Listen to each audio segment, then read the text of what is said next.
Okay. Okay, I think we're ready to start here. Thank you for coming to this class. It's being sponsored by the Monastery of Herbs. My name is Michael Phillips. I'm the owner for the company. And the purpose of the class today is to introduce you to Monastery of Herbs product and why it's different. I think that before the end of the class you'll start to realize how different it is. And also to show you a new muscle test, probably new for you, not new to some people who have done some types of muscle testing. This muscle testing for Monastery of Herbs was done in an original way, combining a lot of different muscle tests together. And it's a series of hand mudras that are used over the chakras of the body. And that's the advanced way that we like to do the testing. It's been going on for about 27 years, and so there are definite spiritual and psychic connections that are associated with this testing and linked to the product. Therefore, the accuracy of this test is going to be a little bit better than on some other types of tests. So we'll come back into that in a little bit. We're going to do this lecture part for the day first, and then we'll take a break. Can we stop the tape for just a minute? Started. The original name of this company 27 years ago was called Herbalife. How many people have heard that name before? Okay, it's 3 or 4 people. It's still going on. It's a big company now. Originally, that was our name for this company. They heard about us, evidently, came knocking on the door and said, well, we're going to sue you because you're using our name.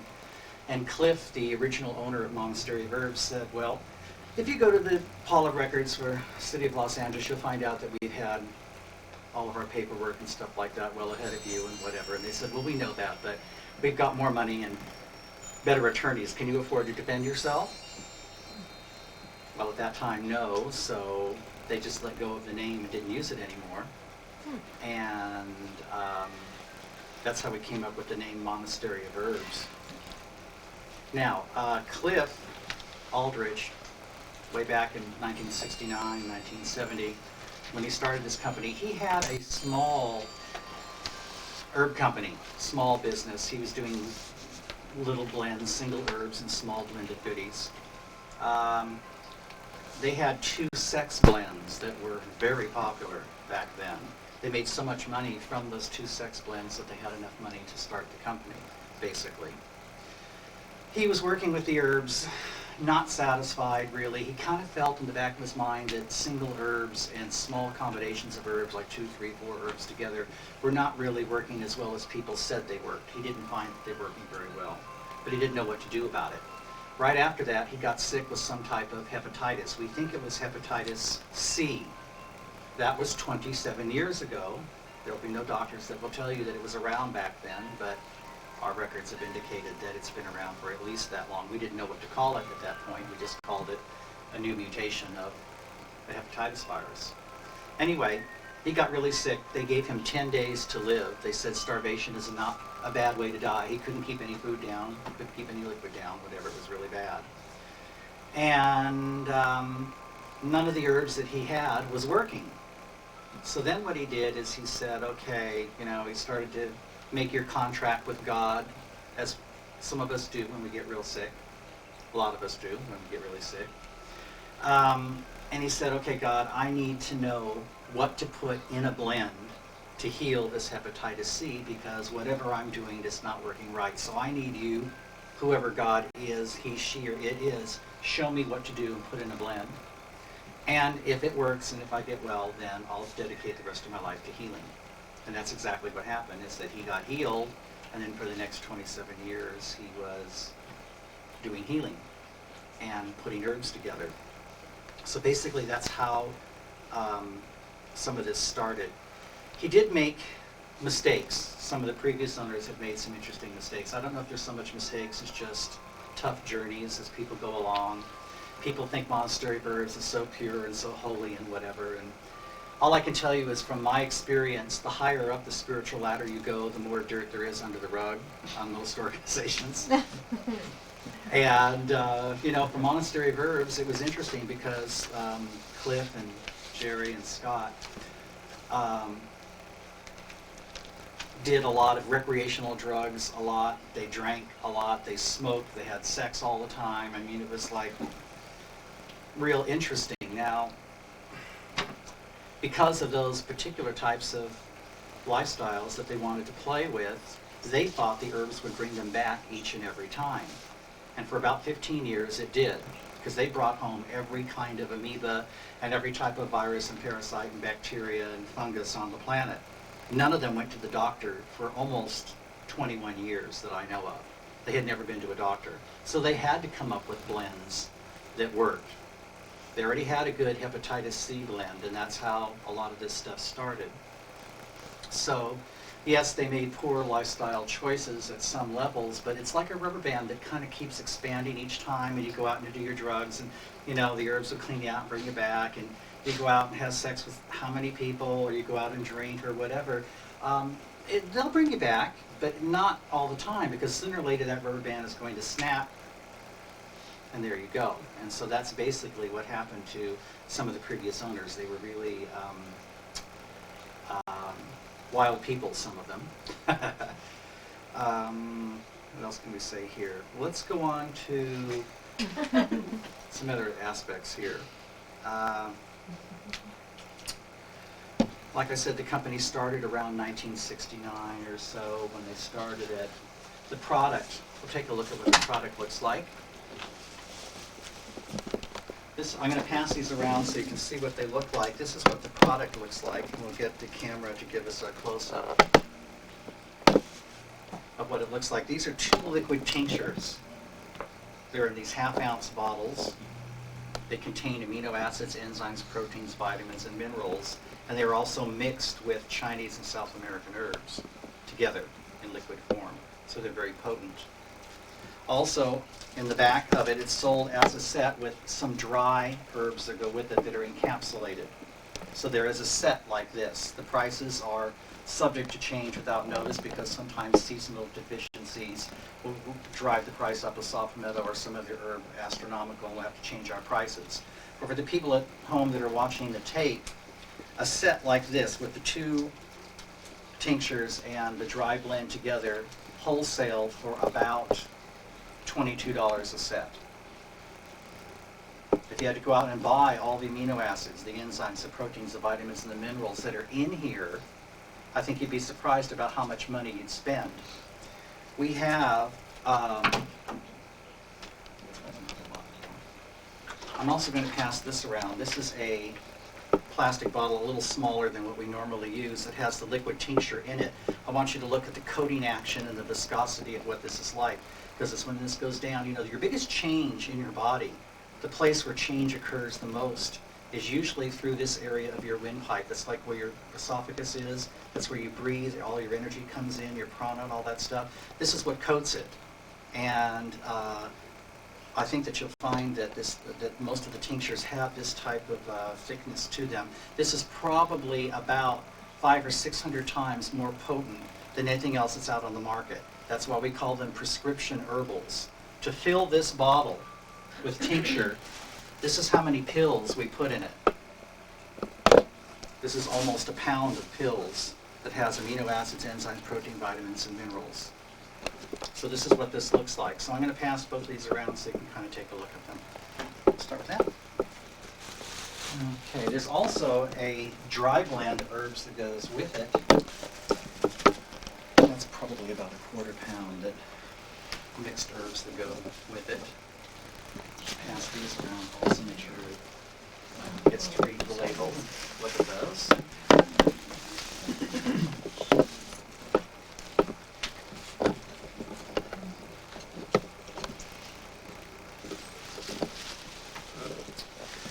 Okay, now, as the labels go around, you get to look and see them and whatever. There are certain things that Monastery of Herbs does that we believe in that maybe some other people don't believe in. One of the things is we don't believe that you can have a magic bullet theory. You can't make one blend like systemic or standard process or whatever. It says, well, this kills off bacteria, this kills off all viruses. We just find that it doesn't work that way, that these viruses and bacteria are living beings And rather than blast you and overwhelm you with stuff, the herbs have a tendency to come from underneath and lift you up to a different vibrational state that's higher than what the herbs what the viruses are producing in your body, basically. So, when it comes to single versus combination herbs, like I told you, Cliff felt that the world supply of herbs today was not as strong as it used to be because of over-harvesting, acid rain, things being sprayed with this, that, and the other thing, that these herbs were not working as well. And so we tried to put them into more powerful combinations. These combinations, just because you have more in a blend, doesn't necessarily make it better. When you are mixing 3 herbs, 4 herbs together, let's say you're mixing 10 herbs together, how do you know that the first 3 that you mix together don't cancel out the energy of the entire blend? So what makes Monastery of Herbs different compared to putting all these herbs together is that we do not put these herbs together based on traditional knowledge. Every other herb company that I know does that kind of stuff. We're totally into vibrational spiritual medicine here, which is very different, and I'll explain some of that as we go through that. But putting more in a blend to make it more complicated doesn't necessarily make it better. Also, when you make that blend, that combination blend, and you put it together on a traditional knowledge basis, let's say we're going to put peppermint in it because everybody knows throughout the world that peppermint is good for your stomach. It's good for digestion in your stomach.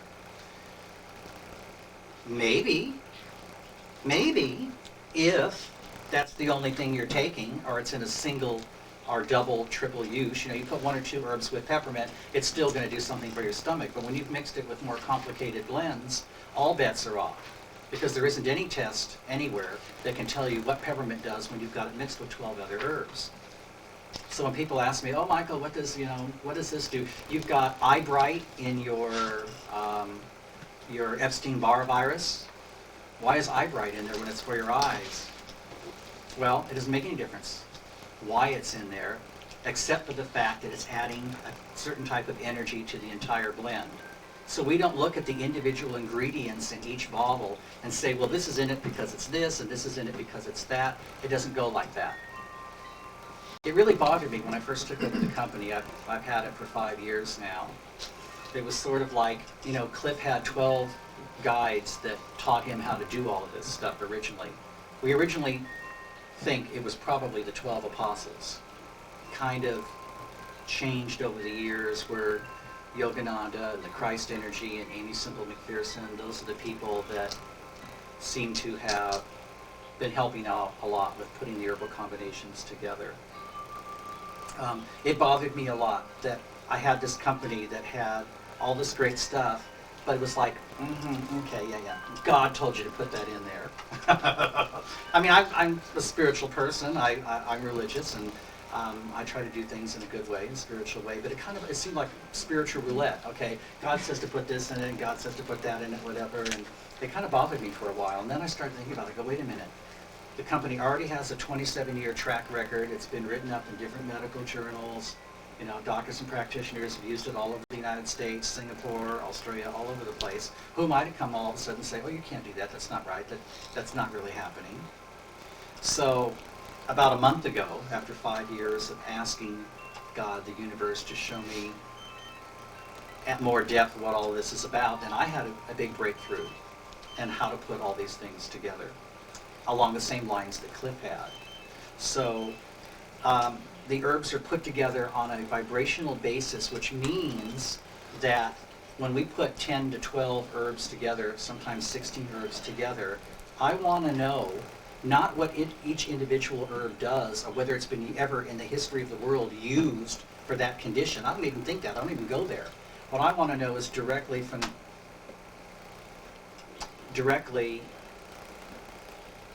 how high the healing rate is for that blend. Is it an 8, 9, or a 10 on a scale of 10? Then we'll make it. If it's below that, then we won't make it. And that's for the 27 years that have been the research at this company. is putting these blends together. We also found out that this is one of the true companies that actually East really does meet West, in the sense that we use so many Chinese herbs and South American herbs together. One of the keys of putting them together, without giving away too many company secrets, is that you have to have a sequential mixing order in order to vibrationally mix herbs from different parts of the world. And so sequential order is important. Most herb companies will tell you that it's proportions. Proportions are everything. Well, they really are. And along with that, we've added the vibrational thing of if you have a bowl and you put 3 herbs in a bowl, A, B, and C, and you mix it together and you test it, and it comes out a 4 on a healing rate. And it's healing, but it's only up to a 4. So if we did experiments and we added like B to the bowl first, and then C, and then A, and then it went up to an 8. So it depends on what you're putting in the bowl at what time in order to achieve a blend that's going to have a high enough potential. Let's talk about tissue support versus causative agents for a moment. Now, tissue support herbs are what every other herb company has in the world. Those are things that for your lung, your liver, your kidney, your spleen, things that cleanse and rebuild the body. And most anybody's herbs are going to detox you and cleanse you, right? An herb is an herb is an herb. That's what I say. But even if other herbs could do that, if other herb companies could do that, the question still begs to be answered, which we were asking 27 years ago, was why was your immune system down in the first place? Let's say you've got a sinus infection. There isn't a company that I know of that doesn't have a standard sinus blend that can fix it in 1 day, 2 days, 3 days, whatever. Right? Everybody familiar with some of those things? My question still is, why was your immune system down in the first place, and what was the original site of the infection? What was going on with the infection? How do we know that it wasn't caused by a tuberculosis bacteria that gave the nasal infection? Did you know that 90% of the time tuberculosis does not go to the lungs? Show me where that's written in a medical textbook. I've never seen it. But in 27 years of doing this research, we found that it can be the cause of almost anything a lot of times. It can go anywhere in the body. It could be an Epstein-Barr virus in the sinus. It could be some fungus, Cryptococcus neoformans, toxoplasmosis. It could be all these different things. They mirror each other with the same symptoms. So if you take a tissue support herb and use that to dry up your sinuses, are you practicing Band-Aid medicine? Most people are very satisfied to do that. I have people that do only our herbs from the causative agent, from the tissue support side. And they make $4,000 a month just off of selling the herbs. Plus they're charging, $30 or $40 for the muscle test with each client. Plus the $4,000 extra they're making off the herbs. They don't do any causative agents. I've tried to tell them that it's just the Band-Aid stuff. You can do a lot with just cleansing and rebuilding the body, but you're not really getting down to the nitty-gritty. You're not really dealing with that. I think the reason why companies don't deal to the extent that we do with viruses and bacteria and fungus and parasites is because I don't think they have the knowledge or the interest to go in those directions. Our directions from 27 years ago, we're the ones that coined the word herbal cocktails and designer herbals. We were calling them that 27 years ago. And we felt way back then that you needed to address the immune system. And that's why we have tissue support herbs that will rebuild and cleanse the body and the causative agents. Let's take a look in your blue binders here for handouts. And let's look under the first, the second, the third, fourth, and the third and fourth pages on the left-hand side. And let's get the camera to zoom up on this. This is called the Tissue Support Catalog. It says Monastery of Herbs in the upper corner.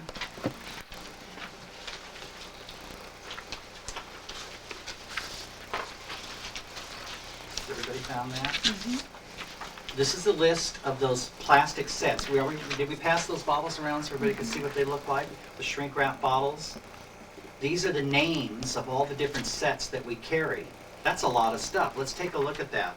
where it says assorted viruses. Epstein-Barr virus, the first one there under assorted viruses. That's one dry blend and 2 tinctures. Almost everything we have is one dry blend and 2 tinctures. Remember I said you couldn't have a magic bullet. If we've got, how many viruses on this page? Almost 25 or 30 viruses. We're going to have 25 or 30 different dry blends and all the different tinctures that go with it separately. Because these are living beings, these viruses and bacteria. They're like the squatters in the temple that need to be cleansed from the body. They're important, and they're important to address them individually. If you can address them individually, we feel that you'll have greater success with the person's healing because you're going after something specifically instead of, you know, like with buckshot and you're trying to hit one thing and it just sprays. You may hit it in certain little areas, but not really enough to focus it and really take care of what the body wants to do. It also has on here, it says infectious mononucleosis, cytomegalovirus, peripheral nerve virus, central nervous system virus, PID, pelvic inflammatory disease. Those are all under the assorted viruses. Under intestinal viruses, there's Coxsackie number 1 through 7. The Coxsackie virus was discovered in 1947 by Daldor. It's named after Coxsackie, New York, which is a town on the Hudson River. And it's a food-ingested viruses. The people that have this virus most often, vegetarians and Sikhs, because they eat a lot of fruit and vegetables, and that's how you get this particular virus. It's a intestinal virus. It's like the intestinal virus INT down there. The most common ones are number 1, 3, and 5 out of the 7. Those are the most common ones. Cytomegalovirus. Cytomegalovirus under the assorted viruses also is an interesting one. We have before and after stool tests from the PID, the Institute of Parasitic Disease in Arizona. And it shows that cytomegalovirus was cleared in 18 days. We have a medical doctor, internalist person that has been using our hepatitis C formula and has had dramatic results with the liver enzymes for hepatitis C going down to practically 0 in 18 days. Then, when the people are feeling great, he wants them to go back and do the antigen test or there's some other kind of test that's very expensive, whatever, and then they don't want to do it because they're feeling well. Well, I feel well, I don't want to spend $200 on a test when I'm already feeling great. So we haven't been able to convince enough people to spend the money to do that. Liver viruses, liver number 1, 2, 3, and 4. Mike? Yes. Quick question. Some of these ones that are, for example, CNS virus, you're calling it are you just saying, kind of identifying something that you just call it the CNS virus? Well, what are you referring to in that? There's more than one central nervous system virus. This is one that had come through a couple of years ago and is still real prevalent, we find in our findings. If there's a new virus that's out and they haven't named it yet, whatever, we have to do a special blend and a special test for it to make a blend specifically for that, like we did Gulf War syndrome. So we can make new blends for specific things that are out there. There's no specific name for this one. If it comes up in the muscle test, then that's the particular one that the body wants to use to heal it. Some of it has a crossover effect. Even though you may have a slightly different mutation from something, sometimes it still works with an older blend. That's why we have the older forms of liver viruses where it says HEPAT V as in Victor, and then it says number 2, number 3, number 4, and HEPAT V as in Victor X. Those are all older forms, different mutations of hepatitis virus. But they're still out there and they come up all the time. Herpes viruses, the chronic fatigue, simplex number 1, HPVS number 1 under herpes viruses. Everybody see that? Mm-hmm. That one, probably 99% of everybody in the world has it if they've ever been kissed by your parents. That's how you usually get it. That's the cold sore, canker sore thing. They are saying that that is also much more damaging to the immune system than they ever believed before. They don't know why, what all the connections are yet, but it's still causing a lot of damage. They thought it was just, oh, it's nothing, it's just a cold sore, it's just a whatever. Well, it isn't. It's one more thing that your immune system has to take care of We believe that, with your immune system, it's like everybody has a magic number of viruses and bacteria and fungus that they can keep under control with no symptoms. Let's say your magic number is 5, and you'll feel great. I feel great. You know, everybody knows there's like 200 different bacteria on your teeth, right? Only one of them is damaging, or 2 of them that are damaging to cause decay. So we're filled with all of these different things. And our immune system has to be able to recognize all these different things and know the good from the bad and whatever. So if your magic number is 5, 2 viruses and 2 bacteria and a fungus, and then a second fungus comes along, you're going to start to get symptoms. And we believe the symptoms are things that you picked up possibly years and years ago that are giving you the symptom. It's like having a glass of water, and it's brim right to the full to the brim rather, right? And you're walking around with this glass, and it's not spilling over or whatever, but you add a couple of more drops, and all of a sudden you notice that your hand is wet. That's your runny nose, that's your cough, that's some ache in your stomach or whatever. Those are the symptoms. So what we like to do with Monastery of Herbs is to address the causative agents or what are causing the symptoms rather than trying to hide them or cover them up. Genital herpes, let's talk about that one for a minute. Genital herpes, we've had very good luck with this. Here's what happens is that oftentimes when a person has that, it makes them break out worse than what they're broken out already sometimes, because it's trying to chase it out through the skin, through the lungs, through the rectum. It's got to go somewhere. So initially it makes the outbreak worse before it gets better. Sometimes it doesn't, it just dries it up right away and then it doesn't come back for a long time. Does it really kill it? Everybody always asks that. Do you really kill a virus? Do you really kill a bacteria? Hard to say. Maybe yes, maybe no. I think that we live in a parasitic world. They won a long time ago. I think the honest answer is we're always breathing in or getting these things through our food and restaurants. You ever seen anybody wipe a plastic menu at a restaurant? I've never seen it in my lifetime. And that's the #1 way of getting hepatitis A.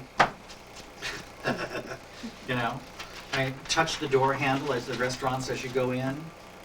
Paper money is filthy with all kinds of stuff.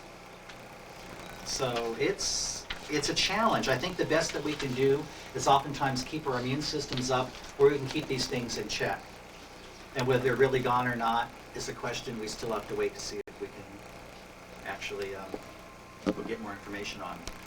Let's go down to chicken pox. Then there's chronic fatigue, herpes zoster or shingles, where it says HPV, Z as in zebra.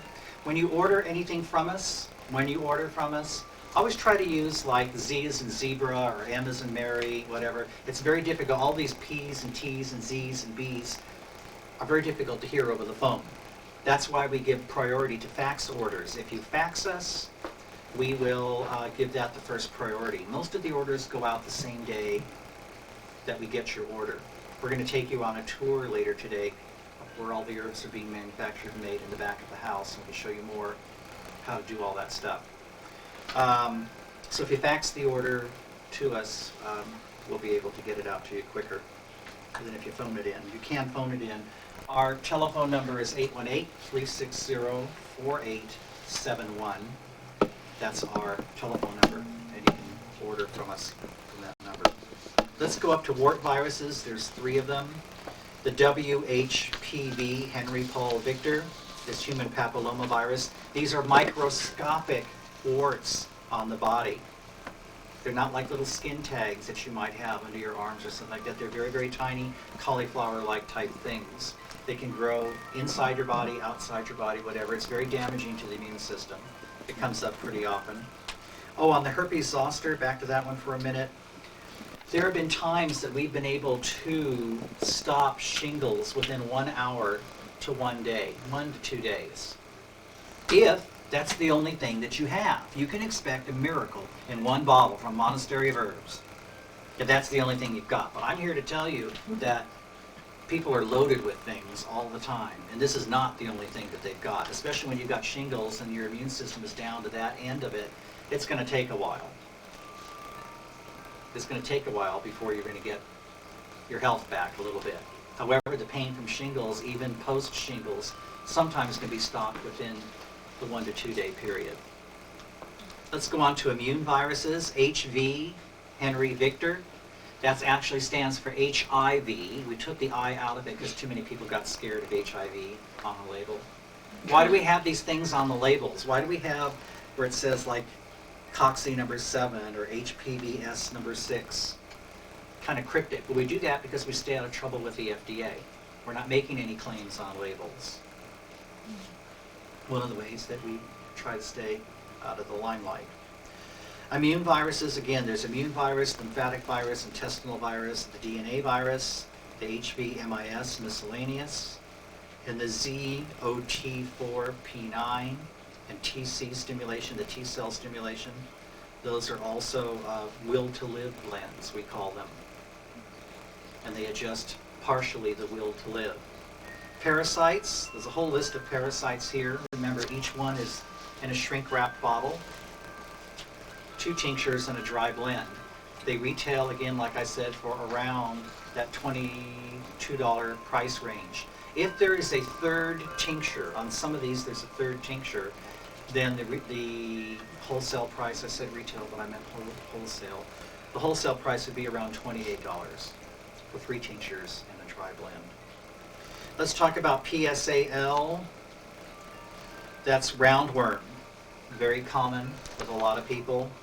It actually causes ulcer-like complaints with people when they have a sharp stabbing or burning pain in their stomach. It's not necessarily the H. pylori bacteria which causes ulcers. It could be a roundworm in this particular case. Or even if it isn't roundworm and it comes up in your test, this is the blend that is going to help heal that area of the body. Let's talk about that. Do people really have what we say they have? Let's face it. We're not medical doctors. It is illegal for all of us to suggest, even suggest, that they have an infection. That's how silly it all is. So how we get around it with our constitutional right is we say things like, well, this is a vibrational point that's testing weak on your body. And if you take this blend, it's going to correct that vibrational point, even though they're loaded with worms. Okay? So that's kind of how we do that. It's always important to say to each client as you're doing something like this, we're not medical doctors. It's illegal for us to suggest that you have any of these things. However, this is the blend that says that it's going to be able to heal that vibrational spot on your body. Let's talk about the vibrations and the carryover between things for a moment.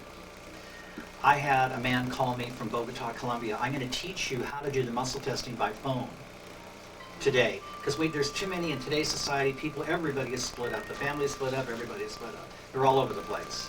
So how do you help your people by phone testing? So we'll show you how to do the phone testing.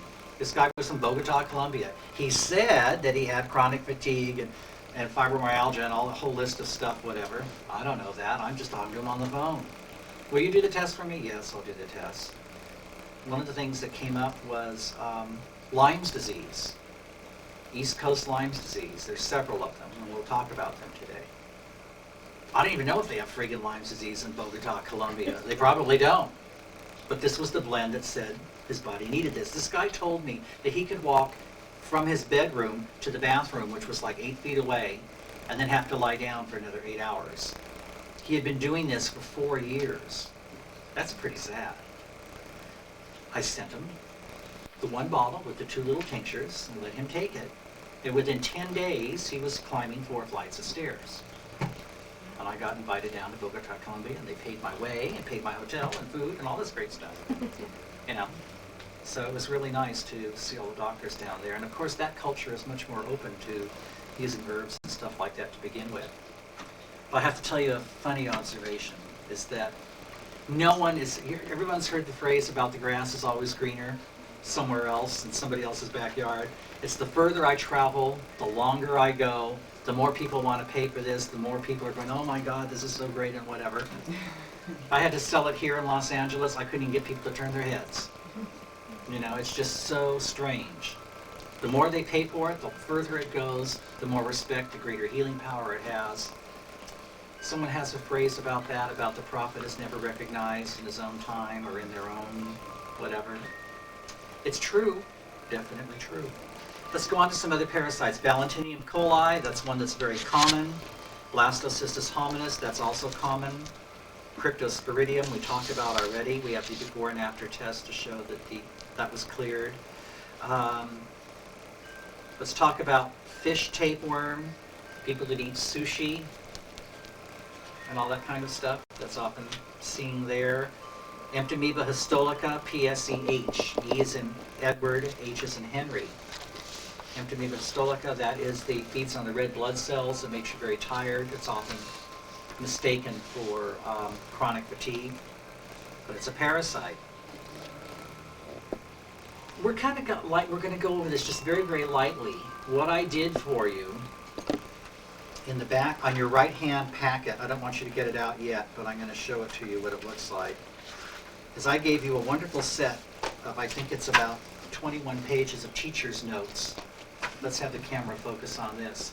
This is 17 pages. The stuff that I'm telling you about lightly right now is all written in this handout. Almost everything that we've got is written. If it's not in there, it's because I haven't found it in the books yet or found something more interesting to talk about on that particular aspect. So if you don't know what Emptomoeba histolica is, don't be embarrassed. Bring your book out. Bring this out right now in front of the client and say, you know what? Let's check it out. Let's read it aloud and see what it says. And then you're not standing there with egg on your face because you didn't know this, that, or the other thing. Got that? Got it. So there's all these different things about assorted viruses. Here, I'll give you an example. This one says Epstein-Barr EBV. It's very commonly found in the muscle test. ADD children and hyperactive children may be helped with this blend. Think about that. It's a member of the herpes family, Epstein-Barr. It affects the whole body and the liver. Check the tissue support catalog and test for thyroid chi or thyroid JW or thyromone, which is the hormone.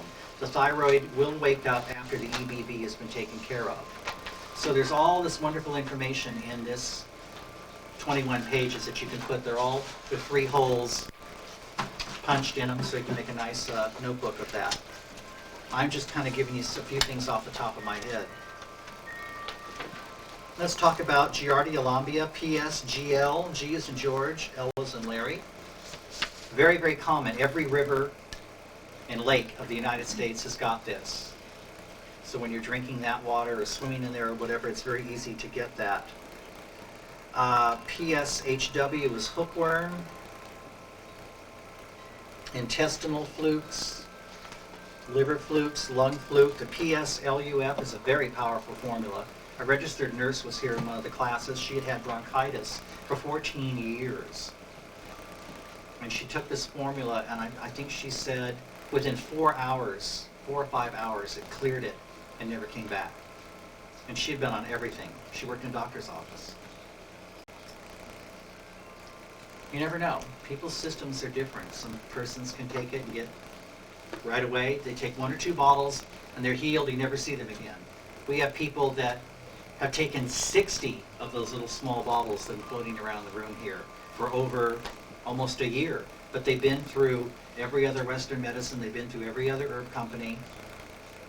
And for some reason, they resonated with this and it worked well with them.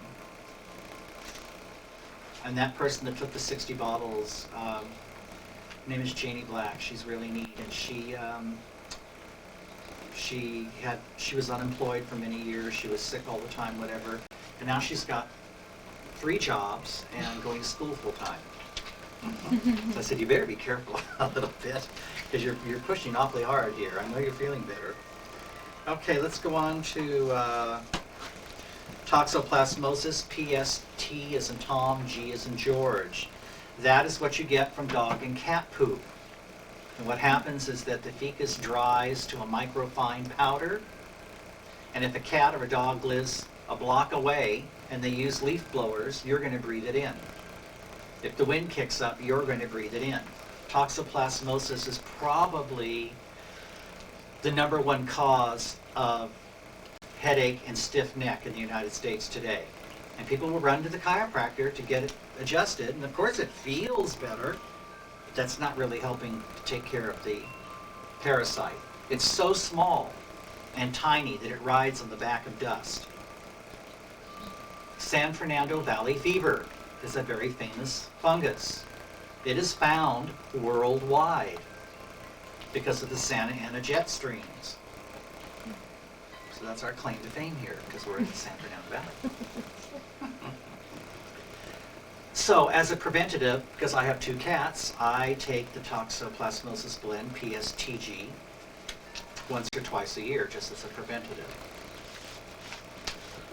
Because it's an important one to have. Take care of, rather. Okay, let's turn the page to the bacteria section. You'll see there's about 30 different bacteria there. Anthrax is up there as a bacteria. Bacillocitro, chlamydia. Pink eye is also chlamydia, by the way.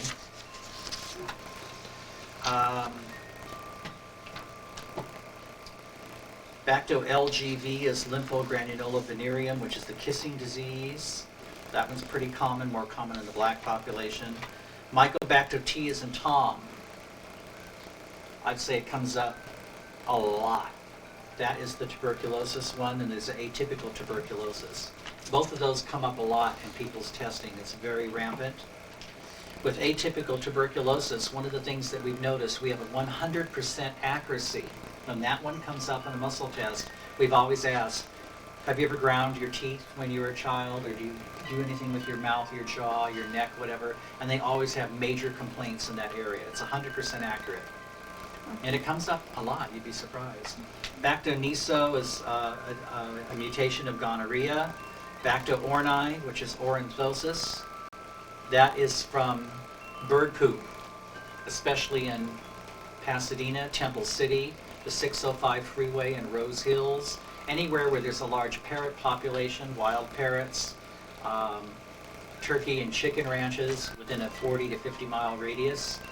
If you can find San Fernando Valley fever worldwide because of the jet stream, you're going to be able, within a 40 or 50 mile radius of a chicken farm with all that stuff, turkey, chicken, whatever, it's pretty strong.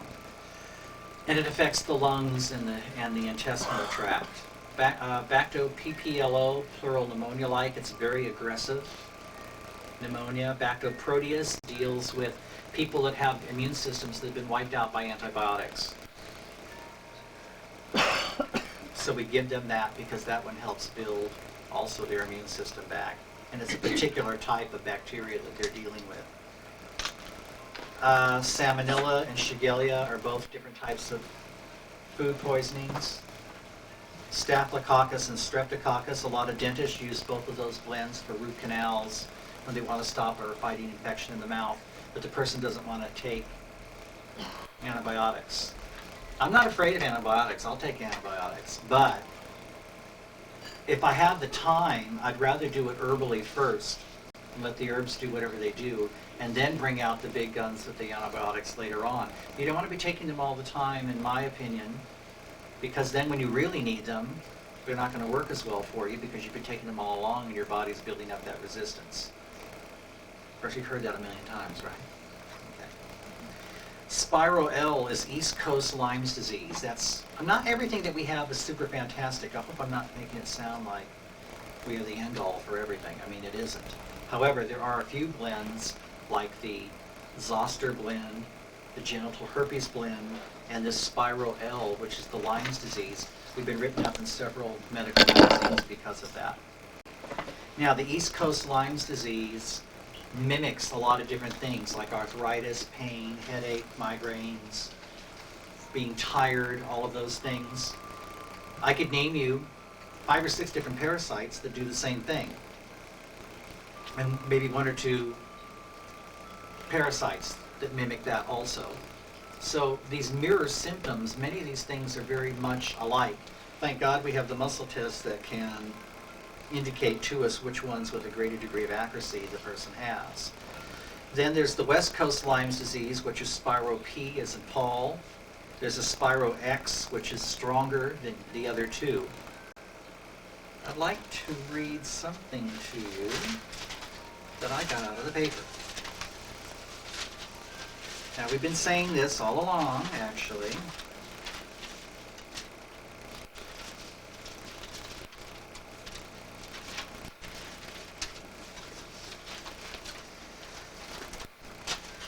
Officials say Lyme's disease discovery is cause for caution. This was Wednesday, March 31st, 1999. Ticks found with Lyme's disease. Discovery represents a first for LA County. Well, excuse me, it is not a first.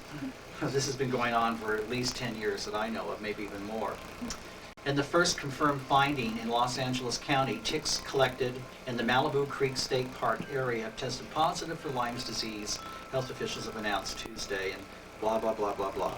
So, I think we're just on the cutting edge and seeing these things happen just before they happen all along, because we've just been aware of it. Let's go on to Bactocerata. Bactocerata is a bacteria that you pick up by breathing the air in a hospital or any confined area, such like as even an airplane that has recirculated air. That is not fresh air that comes in on an airplane. It is completely recirculated and not very clean as far as I'm concerned. Bacto YX is plague. You know what's missing on here is Bacto. V is in Victor, C is in Charles. Write that down. Bacto VC. That stands for viral cholera. That one comes up a lot in the testing. Really, really a lot in the testing. Now, you wouldn't think that cholera shows up in LA County a lot like that. What we really think it is probably a mutated staph infection. It's probably stronger than any other staph infection out there. We call it the superbug infection. So it does come up a lot. Victor Charles, viral cholera. I have a wonderful story about that. When I first took over, I didn't believe much in muscle testing. And I had a friend of mine, John, who is not dealing with a full deck sometimes. But, you know, he was testing someone who had come to Monastery of Herbs who had another herb company. And that doesn't really make for harmonious vibes, because it kind of turns into like my dog is better than your dog type of thing, no matter how nice you are. Well, anyway, and he was a real strong fundamentalist Christian, and he didn't like the kind of stuff that we were doing, and blah, blah, blah, blah, whatever. And didn't have very much good to say about us. But he was here for the testing and the class, whatever, and he couldn't very well leave exactly, so he was vaguely interested, or vaguely disinterested, but John was testing him, and he came up with the cholera thing. And at that time, when I first took over the company, I didn't know how prevalent it was, because I'm not filling the orders every day. I have other people that do that. So I wasn't certain how often it really even showed up or not. It was like the first year that I took over. And so John came to me and said, "Oh, Michael, what's this Bactotox BC, Victor Charles?" I said, "Well, it's viral cholera." And I dawned on me that, you know, I never heard of any case of cholera in LA County, whatever. And here it is, John has embarrassed me again, you know, and it's on this guy that has the herb company, which is really going to like make us look bad and the whole thing. And I never believed in muscle test anyway. And here I'm teaching the class, right? I'm teaching the muscle test class, but I don't really believe it that much. So I go over to the guy, and he's on the table there, and I said, "Oh, you never had cholera, have you?" And he says, "Cholera? Cholera? What are you talking about, cholera? What do you mean cholera?" I said, "Just calm down and answer the question. Yes or no, have you ever had cholera?" He goes, "Oh, well, I was in India 2 years ago and I almost died of it." And this voice kind of came to me and said, "You know, Michael, when are you going to get this? When are you going to realize that, you know, here you're teaching the whole thing, and it's like you have all these different doubts, whatever. You really need to just chill out a bit."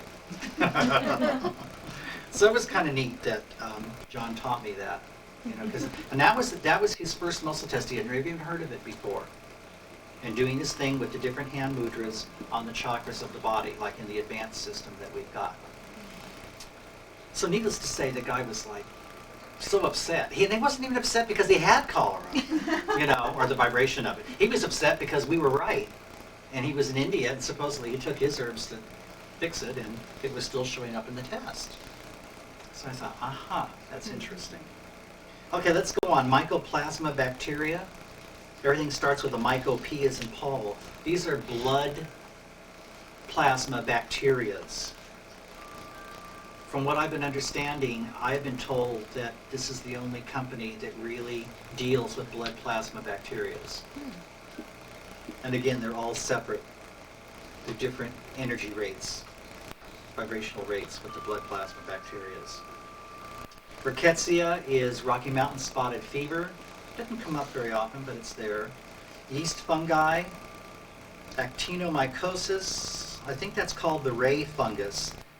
That's in the Mississippi Valley, east of the Mississippi Valley, back east a lot, where there's cold, dark cellars and fungus areas, wood sheds and wood piles and stuff like that.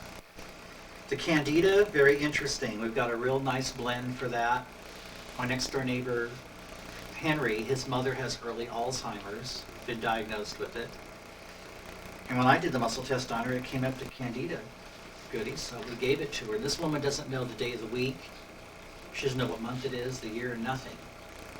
And probably within about 15, 16 days, it's an 18-day program, she knows the month, day, year, everything. She went back to the doctor, they can't believe it. And now the doctor says that she never had it in the first place, just to prove us wrong. But you know what? I don't think she did have it in the first place. I think it was misdiagnosed. So she likes it a lot. It's a good blend. Candida can go anywhere in the body, even the brain, according to our findings. Aspergillus fungititis. That's probably the one that's the ray fungus. You'll have to look it up in your notes. But isn't this Aspergillus fumigatus? Yeah. That was probably a spelling. Yeah, I think so. I have a patient with that right now. It's considered to be a lethal fungal infection. Okay, let's look that one up. YFBD. YFASP. It's a fungus that grows in raw grain and wheat. That's where we think it comes from. That's from the medical textbook, by the way. I mean, they have like 30 or 40 pages of this stuff about how many legs it's got and how it breathes and all that stuff. All we want is like basically where it came from, what some of the symptoms are, and then what the Monastery of Herbs has to address it. YFCI is the valley fever. We talked about that. Cryptococcus neoformans is YF.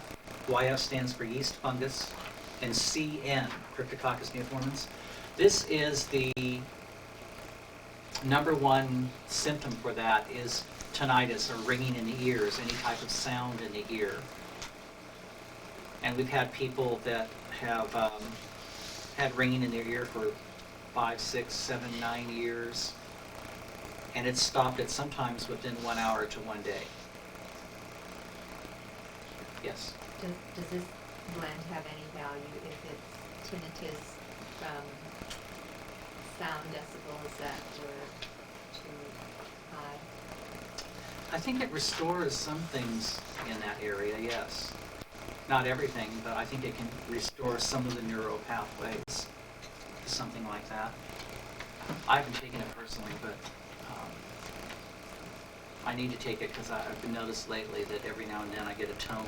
It kind of comes and goes. It lasts for like maybe 3 or 4 seconds, and then it's gone. So that's a pretty good indication that something's happening. Yeah. It's a good blend.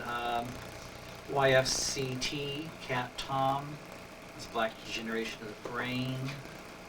I went to Bogota, Colombia, and they brought me to a psychic there, and her husband was dying, and they had me test him at her house when he was in the hospital, and the only thing I came up with was that. And he died the next day, and the report came back that it was that. It was another one of those things that, like, sometimes when you're right on, you're really right on. And we never got to give him the formula or anything because he died before we could even get it. I didn't have it with me when I went down there, and we'd have to made it here and then ship it back. Is there another name that that's on? I've never heard of that. Of that one? Black degeneration of the brain. Well, I don't know how to pronounce it, but it's Cladosporium trichodytes. You'd have to look at it there and see what the pronunciation is. Histoplasmosis, YFHP, the YF mix, the YF double S, and the YF S is in Sam, Z is in zebra. Those are all mostly unclassified skin virus, skin funguses rather. And the thrush is sometimes used, or usually used, with the Candida formula. Let's go on to oncogene. Onco stands for cancer. So these are blends that deal with cancer. The ones that come up the most, you can check off on there if you'd like, is oncogene CAN, oncogene HEPX, HEPX, oncogene SMX, oncogene XKS. Those are the most powerful ones, and they do come up a lot. Let me give you a little background information on the oncogene goodies. Which was the first one you mentioned? Oncogene CAN, CAN.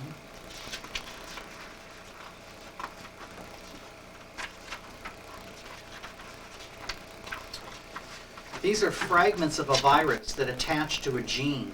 We think they alter genetic messages, and it gets transferred down through the generations.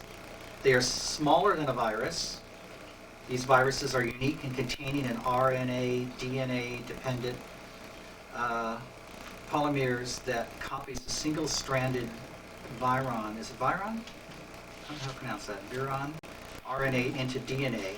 This is like a retrovirus that can cause leukemia, sarcomas, and lymphoma. Note, this has not been proven to be a clear connection to cancer. It isn't a clear connection to cancer yet, but it is suspect. Do not tell the client that they may have cancer. Thank you.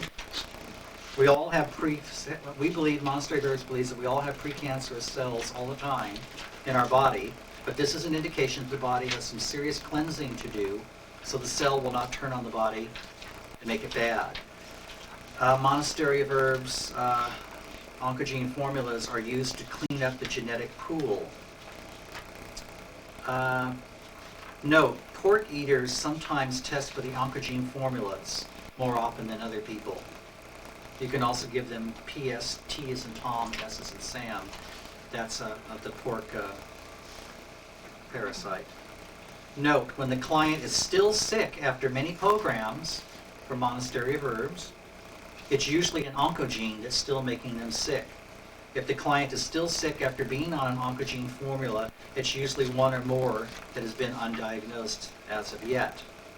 Note, when oncogene formulas show up in a muscle test, there is usually an infection that accompanies the oncogene. You will need to check the bacteria section to see if there are any connected bacteria to the oncogene that came up in the testing.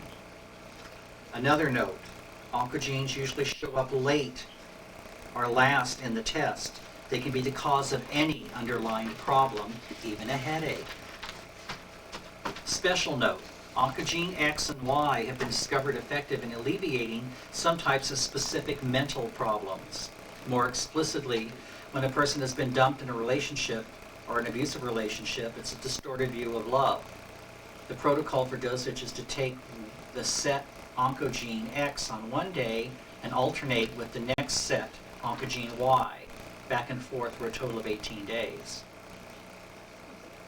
Monastery of Herbs formulas correct the vibrational point on the body, usually within 1 hour to 1 day.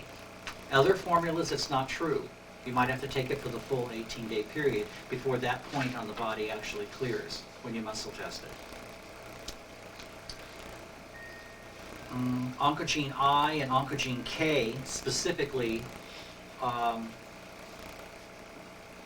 forget that. I think that's a misprint. I don't know what that is. Okay, let's go on to the life force viruses.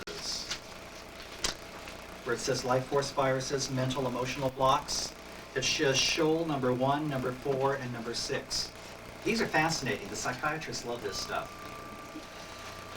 We've had probably close to, as far as client recognition of what we're talking about, almost 100% accuracy. When one of these comes up, here's what happens.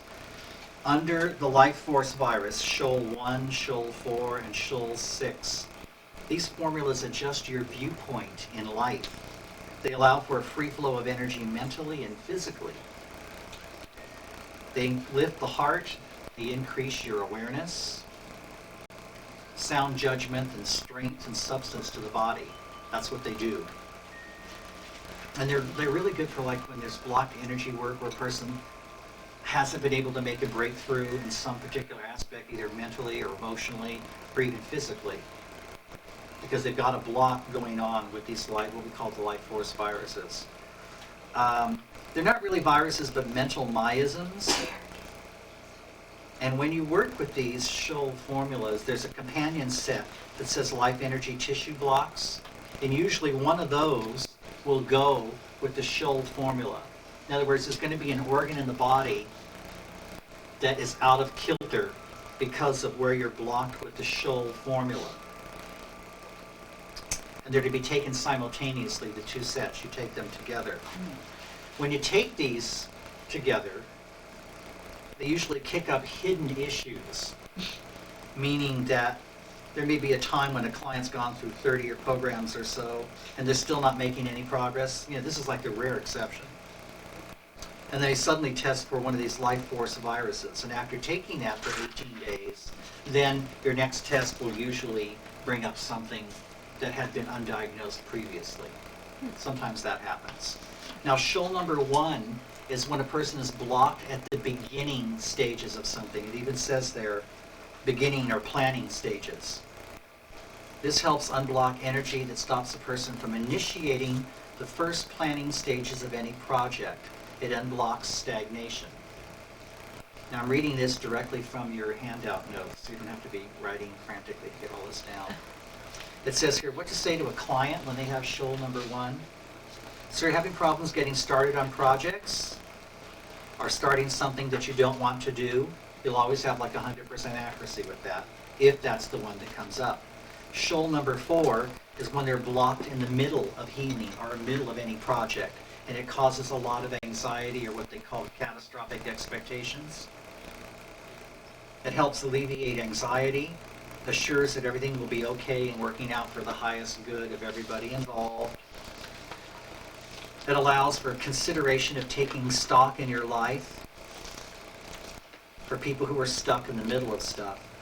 The most common finding in the lower life energy tissue blocks with Scholl number 4 is hepato V as in Victor, which is resentment. Hidden resentments oftentimes make you blocked from going further on to a project. And Scholl number 6 is blocked at the end or follow through. So when you take that formula, you give it to someone when they need to make things happen, when they can't finish projects, they want to run away. It gives you energy for taking care of what's around you without running away. What to say to a client with Scholl number 6? So you want to run away and take a vacation, don't you? There's something you're trying to avoid. The most common blowout of the organ associated with that is the kidney. Reno V is in Victor. Let's take a look at these life energy tissue blocks for a second.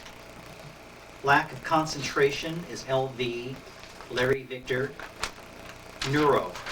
LV gland is assimilation and harmony. LV pneumo is grief and lung. LV hepato is past resentment from the liver. LV spleno, the spleen is always associated with fear of the future. And LV reno is sexual decisions to make. And LV small intestine deals with joy. So let me give you an example of what that would be like. Let's take a case study of Nancy. Her test showed that she had Scholl number 6. What's that mean? Where's she blocked? At the end. Okay, this means she's overloaded with some type of responsibility, basically. The next question is what responsibility? And what organ or gland is now affected because of the mind-body overload? So let's say, for the sake of the test, she finds that she's got LV spleno. So what's that mean? Fear of the future. The meaning is clear when we see that LV spleno carries the fear of the future miasm. So she's having problems completing her issues and healing because of some real or imagined problem at a future time period. If it had been LV pneumo, it might have been some type of grief that had not been finished. In summary, remember that the Scholl formula tells you when, and the tissue blocks tell you what or how the block is about, or what the block is about. Got that? Oh, yeah. Simple. It might be simpler when you're actually looking at the handout notes. I think I have them all. Well, that hasn't happened yet, right? This is what she's feeling like now. Yeah. After she finishes with Monastery of Herbs, she'll have a change, she'll have a turnaround, and this is what she'll be like after the turnaround. Thank you. Okay. I was just waiting for that one. Right on cue. Okay. Let's see. There's a couple of handouts in the right-hand pocket. It says scientists report discovery of new parasitic worm. That was June 28th, 1996. Also on June 25th, 1996, 52 people fall ill on a cruise ship and one dies. Airborne virus blamed. Vessel departs on a new tour the next day. I love it. 52 passengers got sick when an unidentified virus during a week-long cruise from San Pedro to Mexico on a Miami-based Carnival Cruise Lines Monday. 52-year-old Berkeley man died during the trip, although his health didn't appear to be related to the virus. They can't be sure. The Los Angeles County medical examiners planned an autopsy and blah, blah, blah, blah. If it were bacterial, it would have been taken longer to develop, and it would have been more severe. So they don't think it was a bacteria. They think it was a virus. The CDC, responding to a rash of shipboard viruses last year, issued guidelines for avoiding them. Don't breathe. Yeah, don't breathe. Really. Measures include careful cleaning of hot tub filters and tighter rules on food preparation. Carnival has followed the guidelines, they've said. However, these measures would only hamper water and foodborne diseases, not illnesses spread by coughing or breathing. So don't breathe.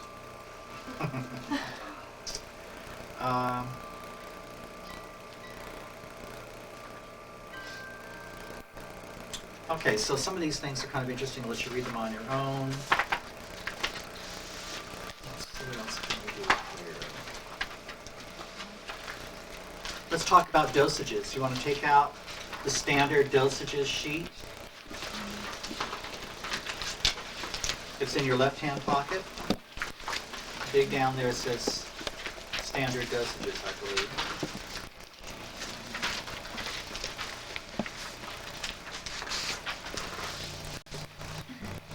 Now this is pretty easy actually for everyone to remember. I'm going to go over it just off the top of my head, and then if there's anything that I left out, it'll be written out on your papers there. These are master copies, so you want to make copies of them and keep them in your master copy file. Make extra copies for your clients.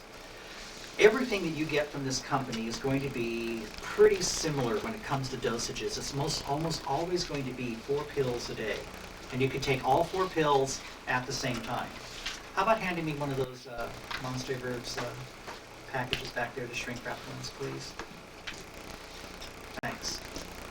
Let's put this up here. Okay. So out of the large bottle, you're going to take 4 pills. And you're done for the day with the 4 pills. At the same time, you were also going to take the 2 tinctures. And the way that you do the tinctures, they're very interesting, aren't they? Yes, just think you don't like it. The worse they taste, the better they are for you. So they say. All right, the 2 tinctures, you kind of eyeball it. You squeeze the little eyedropper, and it looks about half a dropper full. That's about 20 drops. 20 drops is equal to swallowing about 20 to 30 pills. That's how potent they are. They're very, very strong. That's why we call these prescription herbals. We could never sell this out across the counter in the public because we'd be sued in a week. We only sell them primarily to doctors and practitioners. Or if you come here, then you're under our thing as a practitioner. What I like to do with it is that you can take this set. I like to take my tinctures first, basically. I just tilt my head back and squirt it. I hold my breath because they don't taste good. And usually if you hold your breath, it does work a little bit better. You can't taste it until the out breath, is what I found true for me. So I just squirt them back on my tonsils. Don't put them on your tongue. Don't put them under your tongue unless you like the taste of dog poop. Or something. I mean, it's pretty bad on some of them. We have a saying about that if you can't stand 20 seconds of horrible taste in your mouth like that, then you don't want to live very bad, do you? So it really does bring up the will to live quite effectively. Doesn't it? I mean, Stephen, you want to make a comment on that? You've been a long time customer with Monastery of Herbs. How do you deal with it? Put it in juice. Put it in juice, okay. Mhm. So some people can put it in juice. A very sweetener small juice. amount of juice. A small amount of But you can juice. just- Like an ounce. Mhm. Yeah, like about an ounce. And I like to take that first. And then when you've got your dry pills, obviously you're going to need more of some type of sweet liquid or something to wash the taste with, and plus take your pills at the same time. I like to filbert nuts or something that's bitter, and then put that in the bottom of a shot glass with a little bit of juice, and You, then you grind the nuts up? And No, put no, it no, in no. I the- eat a couple of nuts, Oh, so I okay. have a bitter taste in my mouth, Oh. and then I put that tincture in a shot glass with some juice, and then I follow it with some Well, that's a new water. one. I've not heard of that, but I'll bet you that sounds like it might work. Well, that was in the directions. It said put it in the bottom of a shot glass with a tablespoon. Well, yeah, but this thing about having the bitter taste first is kind of Yeah. interesting. I've never heard of that, but I bet that would work quite well. We've experimented with, trying to put stevia in it and other things like that, and when you do that, you really alter the energy of the blend. It's really tough. I think there's a couple of things going on psychologically with this. There are times that you will actually just shudder like that when you take these herbs. And yeah. Or gag, she says, okay. And I think what's happening with it is that it shows how addicted in this society we are to sweets, first of all. We want everything to taste nice and cool and sweet or warm and sweet, whatever. Also, it kind of shows where your energy is at and how you're trying to center yourself. When you go through that shudder like that, you're coming back to your core of where you've been off. So what I tell people to do is when they take their tinctures, just bring it in your body and say yes, like that, and bring it into your body where you're centered. I believe that when someone is telling you something horrible, I'll give you an example, like some Holocaust story, and it's just like so real, and you really tune into it, and you have enough, and you shudder like that, and you go, no, that's enough. It's like you're trying to get back to your sweet base of your calm base of what it's usually like. I can tell you that after taking these tinctures for a long time, that things that you thought you couldn't tolerate one time, when you go back and take the blend again, like a year later or 2 years later, that same blend doesn't even do anything. The shudder isn't even there. It just depends on what your reaction is. The worse your reaction is, the probably is the more that you need it. People like to taste nice, good tasting things, but oftentimes those things are not strong enough to really address what's going on. Does someone want to get that? Could you get that? I appreciate it. I mean, is the taste of this really that much worse than other things out there? No, I don't think so. I try to make it worse than it really is, because then when people actually taste it, they go, "Oh, what the hell are we talking about? This is not this isn't bad, Hi, come on in. There's a seat over here if you'd like. I've never tasted anything quite like You this. think this, There you go. Yeah, this is a That bad. unique taste. this is a whole thing is a whole other level of. Sylvia, you want to say something about the tinctures? They do have their own taste. Now, there are some little tricks about this. One thing you'd want to do is, if you have someone that really dislikes the taste, you can get empty gel caps and squirt it in a gel cap, seal it, and take it, and you don't taste a thing. You have to swallow it within 1 minute because it's going to melt the gel cap. Because they have vinegar, rice vinegar, or alcohol in them. So any kind of liquid is going to melt the gel cap. So that's one way of getting around it. You always want to eat a meal on top of this. Take this on an empty stomach 5 minutes before you eat. And then eat something on top of it, because you don't want to be burping up different herbal flavors all day long. Right? It's not the most fun flavor. What else can we say about this? I'd like to say one thing about it, Michael, that when you start taking some of these things and these herbs, and you feel like sometimes you might feel like you're going to die, but actually it's the dying off of like the viruses, and not to get caught up into to that feeling of like I don't want to take this anymore. but go ahead and take it because it's like, Good it's, point. it's, gonna Yeah. help you live. I think that oftentimes the things that are dying off in the body send out different types of neurotoxins to the brain that say they're dying or they're getting, something's happening with them. And you misinterpret that as, you're the one that's dying or whatever. So I think Sylvia's right. You have to really tune into this is a good thing for you, and yes, this is great. More questions? Well, I just wanted to say I took one round, but I took 2 in the morning and 2 in the evening, so I took 4.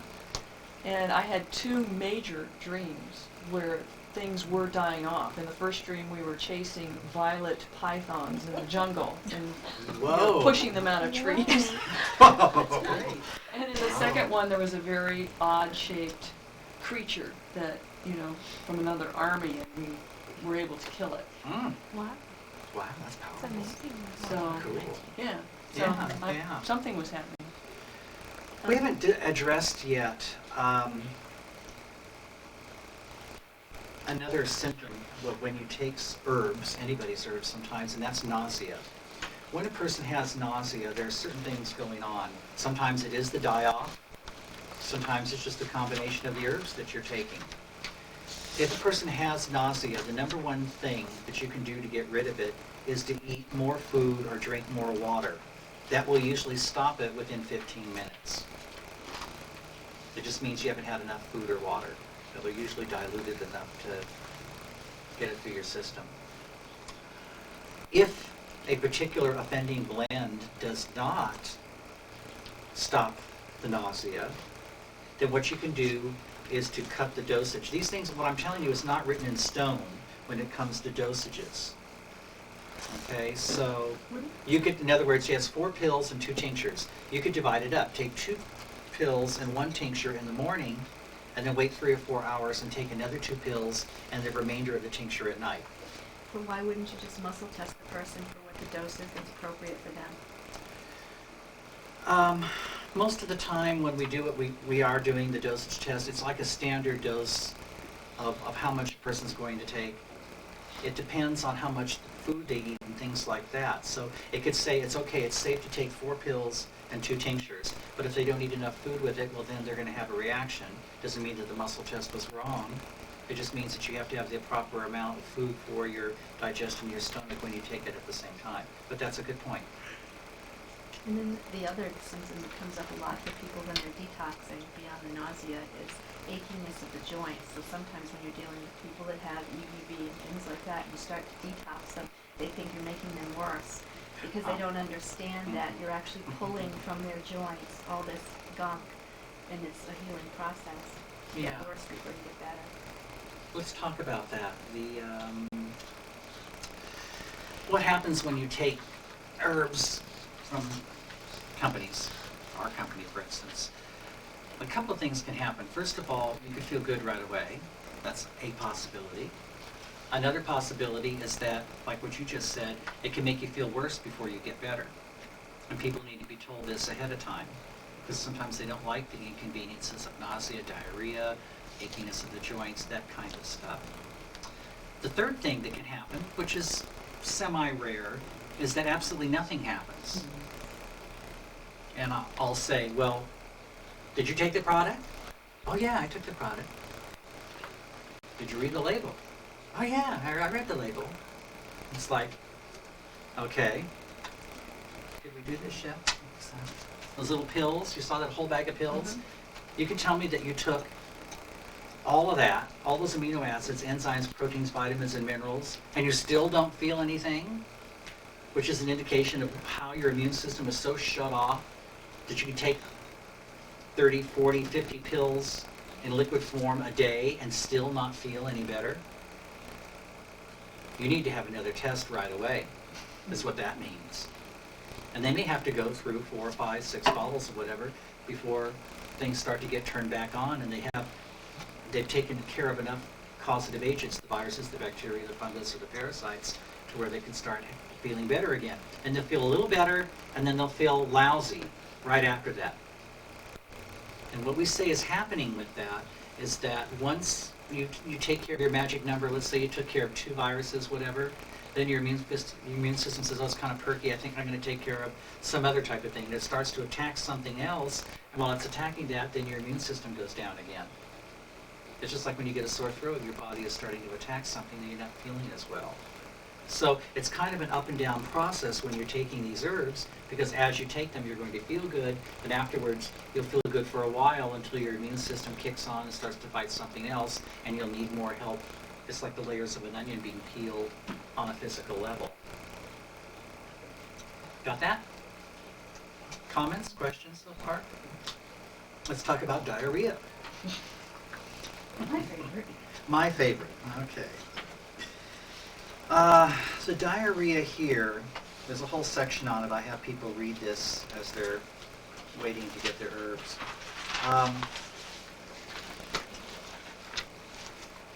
You don't have to have diarrhea in order for these herbs to work. Some people never get it. There are some people that do get it. What we say is, as long as you have small pieces floating in the diarrhea, which is something like dime-sized pieces, you can go for months like that without any problem. I've known people go for many months like that, with just watery kind of diarrhea. If it is all liquid and only liquid, you don't want to go for that for longer than 3 days. If on the 3rd day you still have all liquid and pure liquid diarrhea, stop taking the product, everything. Wait till you're normal. Whatever that means, 2 days, 3 days, 4 days, whatever. When you reintroduce the product again, the diarrhea hardly ever comes back, if at all. It's just that when you first took the dosage, your body got so excited and got so much vibrational stuff in it that it just dumped everything and couldn't shut off.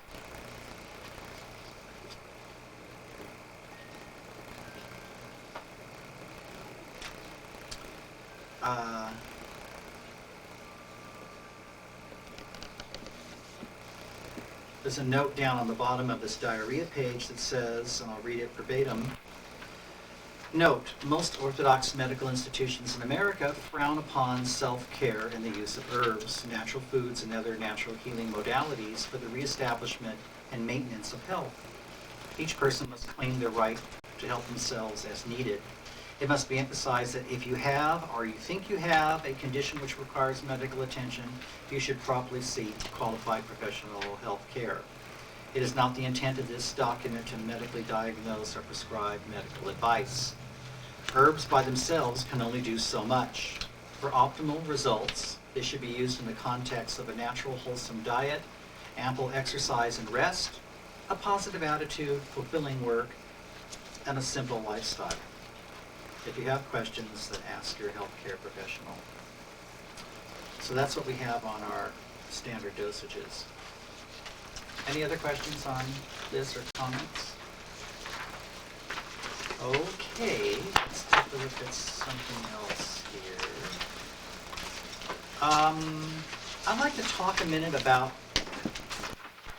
the tinctures again. There's something that we haven't talked about. Why do you have to have the tinctures? What we try to do here is that the tinctures work in an alchemical way to open up the full potential of the herbs. An herb is an herb is an herb, and they carry all kinds of different vibrational qualities and things like that in them. But we feel that the special prayers and blessings that we do here at Monastery of Herbs and working with the tinctures themselves offer special opportunities. It's a dual approach to health. Like I said, most herbal companies deal only with dry herbs or just the tinctures, but they're not doing them in a dual approach, where the dry blend, we believe, takes care of the pathogen, and the liquid tinctures take care of the immune system and boost it. So how they work is at 3 levels. The tinctures, remember, these are like 500-600 times stronger than any supplements that you're going to get. We even have a doctor's prescription license to get some of the amino acids at the strength that we need them.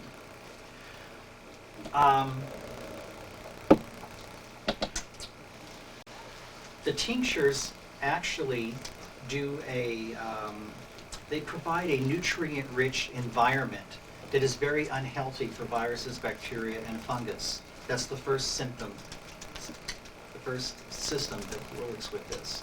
So That's important. And 27 years ago, when Cliff started to put these things together, he felt that had to be addressed in a dual approach. That you couldn't do it just with herbs, because why was your immune system down? So that's an important aspect of it. They also have orotates in them. Almost all of our tinctures have orotates, which is a cell salt of vitamin B13. The orotates have a tendency to open up the cellular wall so that it carries in the vibrational medicine from the South American and Chinese herbs to the nucleus of the cell much quicker and faster. Obviously, we know tinctures are stronger, but it's important that the orotates be in there because of that particular action.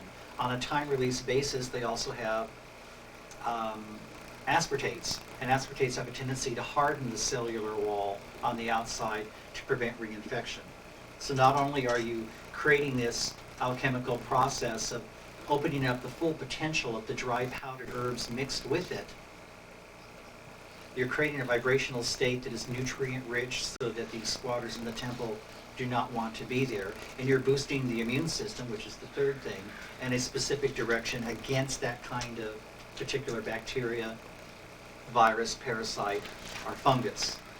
That's why I don't like magic bullet formulas, because certain things work well with parasites, but they don't do a darn thing for funguses. And stuff that goes good with fungus doesn't do anything for parasites.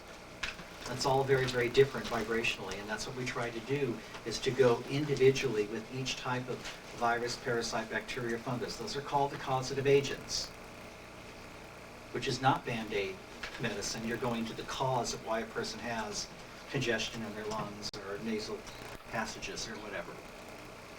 Everybody take out on the left-hand side of their pocket something called the Tissue Support Catalog. Up at the top it says Tissue Support Catalog, and we'll talk about a few of those.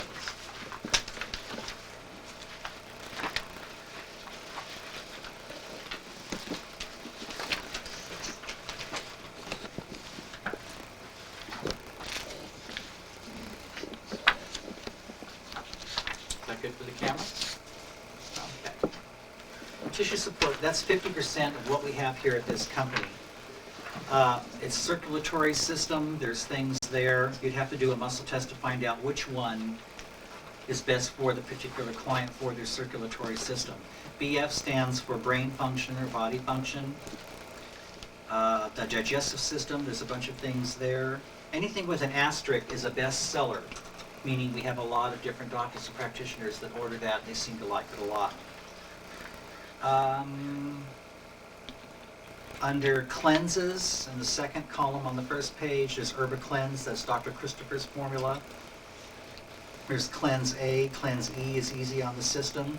Cleanse Purge, where it says heavy duty, that can probably do in 4 or 5 days what would take you a month on a juice fast or a vegetable fast. It really cleans you out. Cleanse Purge. Because some people don't have the time or the will to change some things. They'd rather just pop a pill. That's the way Americans are. Cliff said he knew that Chinese herbs were good, but rarely would people go through the problem or the bother of making teas. You know, if you think our little tinctures taste bad, try some of that stuff, and you've got 5 gallons of it. You know, it's tough. So that's why he wanted to powder all the different Chinese herbs and put them in capsule form, then have them work with the tinctures. The renal system, there's stuff for the kidney there, there's weight loss, turn the page. The endocrine system, general tissue support, this is all dealing with the internal secreting organs. The Cortin E stands for everyone. Cortin F is for female specifically, Cortin M for male, Cortin S for sex drive. Dr. Saram Khalsa, who's a medical doctor in Beverly Hills and Rodeo Drive, probably orders $1,500 a week just of that stuff there. That's why they call him the feel-good doctor. What's that one? Cortin E? Cortin E is for everyone. F for female, M is in Mary for male, Cortin S for libido, sex drive. And it's probably our #1 best-selling product. It just makes you feel very centered. It makes you feel like when stuff happens, you can just handle it. You look at it, you go, okay. without having a charge on it. It works on the blood hormone levels in the body. Now you have to be careful with this product because everyone's going to love you for it. It's going to make you a lot of money. And that's one thing that I try to get across to people who are busy in chiropractors and things like that, is that you don't have time to see a lot of people. A lot of people won't take the time to come and see you, but they will take the time to order a bottle of herbs. So if the bottle looks like this and it sells for $8.10 wholesale, and you're selling it for $16.20, then you make $8.10 off of each bottle that you have.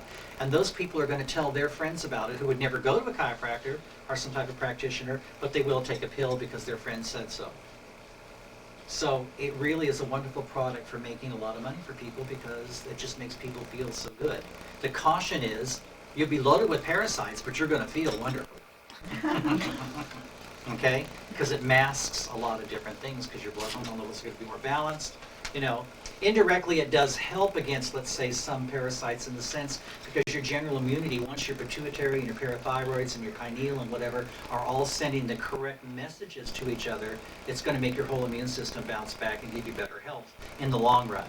But I still say, you know, with a bit of caution, better to go to the causative agents with it and take this when you want to rebuild.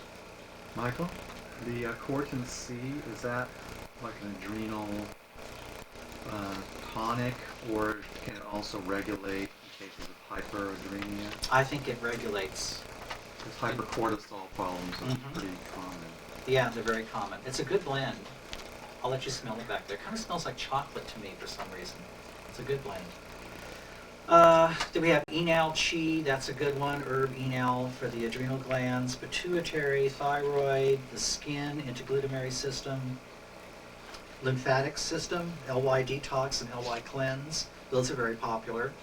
Those are dry blends. These are all dry blends unless they say so that they're a set, which means T is in Tom. Like where it says tincture, it says tincture, lymphostim. The nervous system, this is the psychiatrists like this a lot. They use a lot of these things for different parts of the brain, for different imbalances. Dr. Marks, I'll get the book right over here. A medical doctor who has been associated with this company for probably 15 or 20 years, wrote this book called The Healing Dimensions of Herbal Medicine. And in it, it has all of our products in the back of it, and he talks about what it's like to be a medical psychiatrist. What that usually means is just a psychiatrist that wants to make more money by writing prescriptions. That's what I found to be true. However, Dr. Marks is different. He has been our #1 supporter, and he uses our products exclusively. His major complaint with us is that he can't keep any clients because people are getting well too quickly. He deals with he says that obsessive compulsive disorders, depression, things like that are often caused by causative agents. And when people start getting rid of their viruses and their bacteria and the fungus, then these other mental problems start to go away. A lot of times even schizophrenics get better because of this stuff. So we've got some interesting things. One of the interesting points, there's 2 interesting points in the book that were great. One of them was that he talks about people that work out a lot and runners that do a lot of running. And then sometimes when they stop running or they're not working out all the time, they don't feel good, they feel bad. And Dr. Marks says that if you're,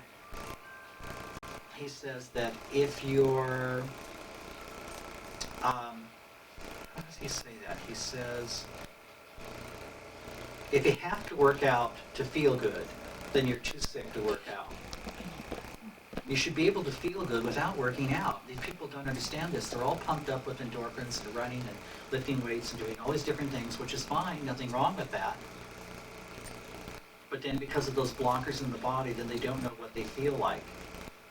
How many people last year saw the 2020 television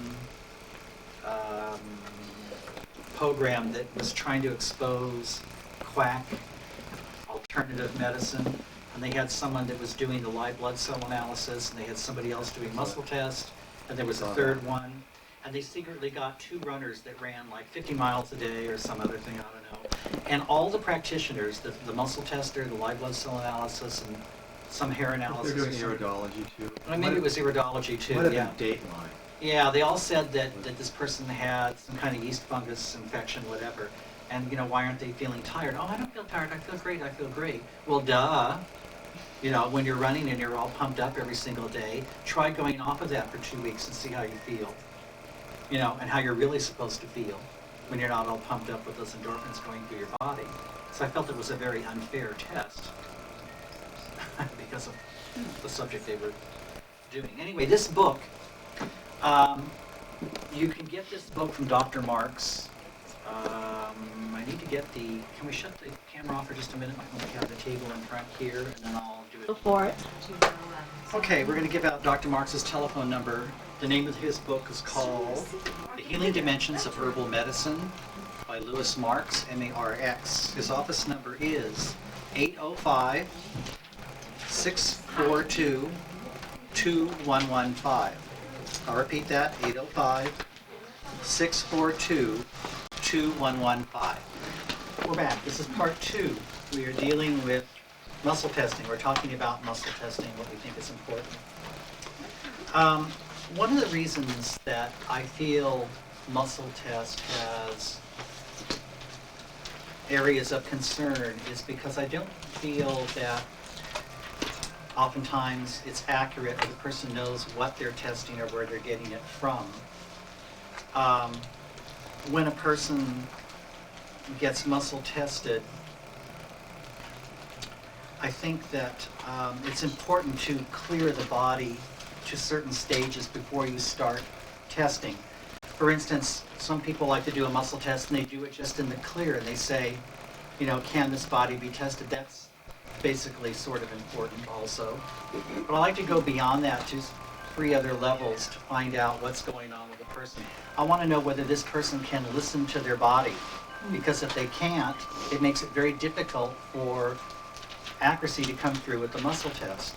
I also want to know is, will this body let me know what's wrong? That's also very important, because if you're not doing that and you're doing whatever muscle testing you all are doing out there, I want to know what the heck you're testing. If the body won't let you test it, if the body won't tell you what's wrong, where are you getting the information from? Is it out there somewhere? Is it some other spirit entity, or what is it? What's going on? Also, I want to know is, can we work together in unison? Can I present my truth to her in integrity and tell her what's going on with the herbs without her spinning out because she's so threatened by the truth or what we have to say? So I want to know, can we work together? And we're going to show you how to do that today.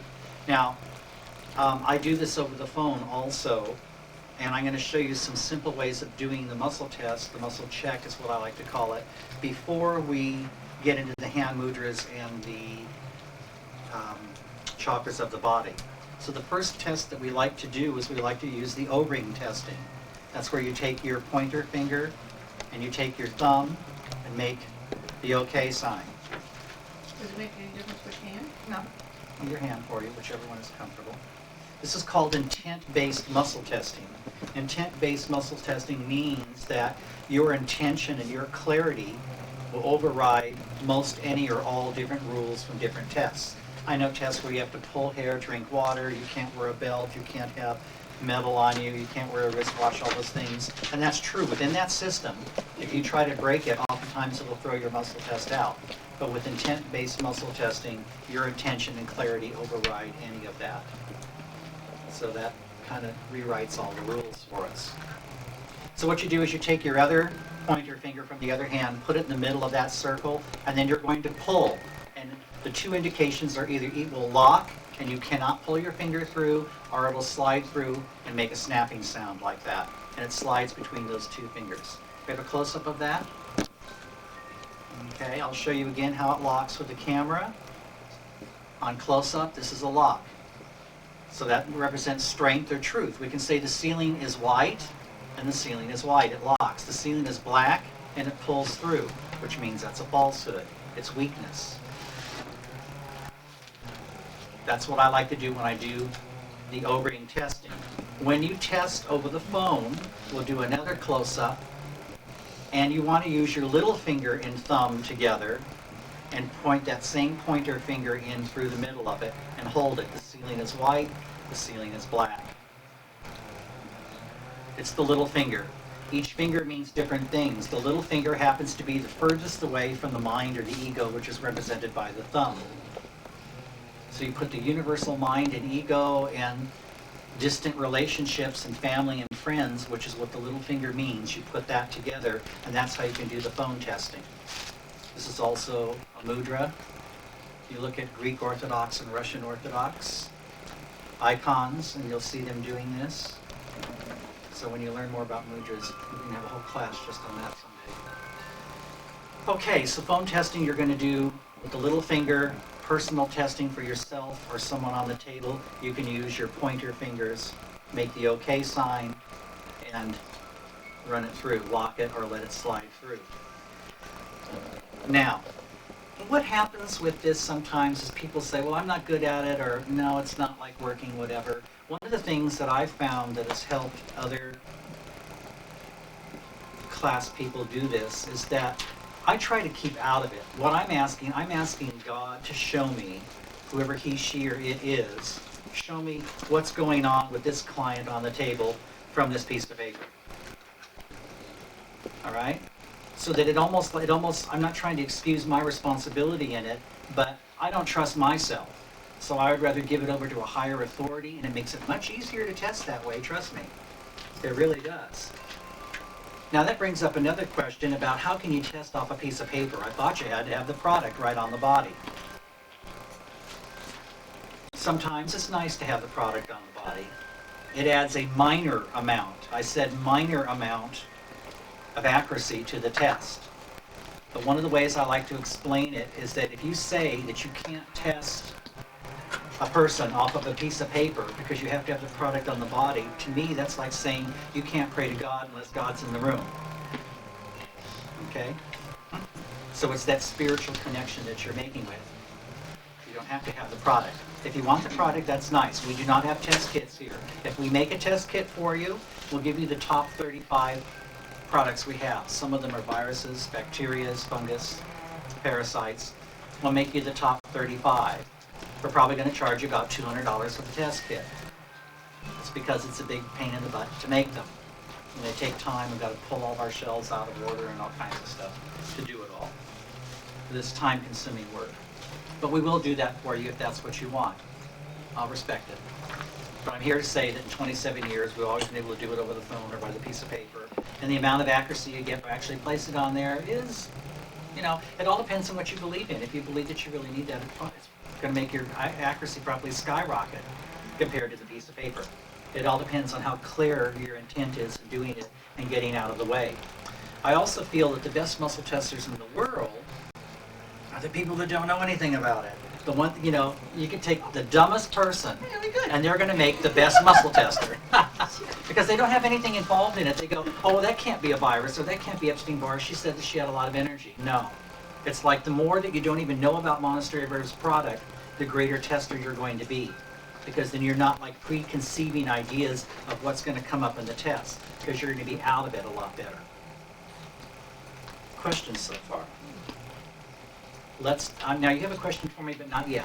Not yet. We're going to wait until we get some things actually on the board, and then I'll let you ask your question, and it'll fit in perfectly. So the first way we're going to do muscle testing was the O-ring test. What I like to do is to draw on the blackboard or a piece of paper a line, and on one side I put MOH, which stands for Monastery of Herbs. That's testing. That's what's going to come up in her test. I'm going to write it down. On the other side, it's going to be the client's symptoms and complaints.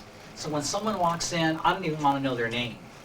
I don't want any investment in whether I like that name or not or anything. I'm kind of like real fastidious about making judgments on things.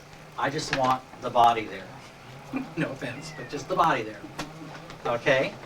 I'm going to muscle test her in the free just to find out what's going on from Monastery of Herbs' perspective. Then I'm going to ask what symptoms are, blah, blah, blah, blah, blah, blah, blah, and then see what the connections are.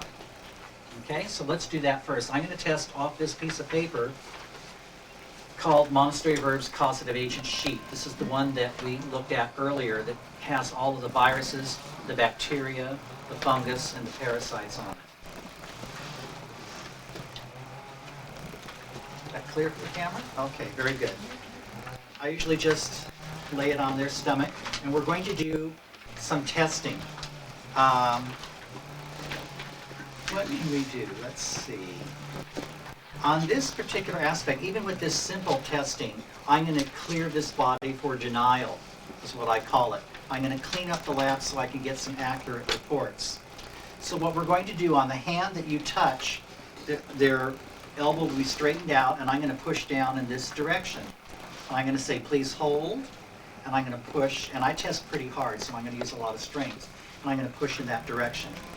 Before we do that, we're going to have them do a hand mudra, and we're going to have her touch her thumb with the joint of the fourth finger right next to the nail, which is this one here for the camera. Let's get a close-up. It's the joint right next to the nail on the inside, the thumb and the tip, almost the tip of the fourth finger, just before the tip. What that does is that connects all of her auric bodies and other floating bodies that are out around the edge of her body, so we can test whether any of these viruses and parasites are coming from other energy fields, and it connects it with her physical body, so we can get it all at the same time. Got that? Okay, so the next we're going to do is take her flat part of her other hand, her palm, and have her place it on top of her head, just the top of her head. Very good. And I'm going to say, please hold, hold, good, and it's strong. Now we're going to do is we're going to flip her palm the other way, upside down. Please hold. And it's very weak. You can see, if you watch the degree of how much I'm pushing, you can see it goes further down. I do that on every human being. I'll test it this way. It'll be strong with the palm flat on the head, and if you flip it the other way, they'll always test weak. What you're trying to do is train the mind and the shoulder muscle in that arm to feel what strong and weak feel like, because maybe they've never been muscle tested before. And you need to know, as a practitioner, what strong and weak feel like. Now, there's hundreds of ways of doing this. I'm just showing you what I personally like, and you can fix. This is not written in stone. You can do it your own way. Got it so far? Okay, next, what I want to do is let's have her take the flat part of her palm and put it over her navel. And I'm going to ask the question, when she does that on her navel, I'm going to ask the question in my mind and then pull on the arm. Please hold. And it's very strong. I'm asking, can she listen to herself? Write it down. This is not in your notes. Palm over the navel. You can relax. Left in. Palm over the navel means, can she listen to her body? That's important. We want to know that. When you can't do that, that's why women stay in battered relationships year after year after year, because they don't listen to that inner voice on the inside that says, get out, get out, get out. That's how you can seduce a whole nation like Hitler did, by not listening to their inner selves and say, follow me and do this and whatever. It's a very important thing. Okay, now, question? What happens if she doesn't hold there? If she doesn't listen to herself? If she doesn't, then we have to correct that. And I'll show you how to correct that when I do the 3 other little goodies first. So that Okay, the would've next been thing, yes. That would have been a weak response. The muscle would have tested weak. If she couldn't. If she couldn't, yes, it would have been tested weak correctly. So her arm would have gone plop way down like that. And then we would have to correct it. I'll show you how to correct it in a minute. The next question is, I'm going to put my hand over her navel and ask a question aloud. Silently. Hold. Good. And it's strong. Hold. I'm asking, will this body tell me what's wrong? When my hand is on it, it's, will the body tell me what's wrong? And it says yes. This is why other people's muscle tests I don't trust. This is why I don't think it works as well. Because if the body won't tell you what's wrong, the body says it can be tested, but it won't tell you what's wrong. I'm telling you, these 4 little questions are worth the price of the class right here. Finally, she's going to put her hand on her navel again. Excuse me. Wait. I'm going to put my hand on her navel. She's going to put her hand on top of mine. And this is the holy matrimony. This is where we say, can we work together? Can we do da-da-da-da-da, whatever. So bring your arm up this way, this way. There you go, like right there. Good. Now your hand on top of mine. Hold. Hold.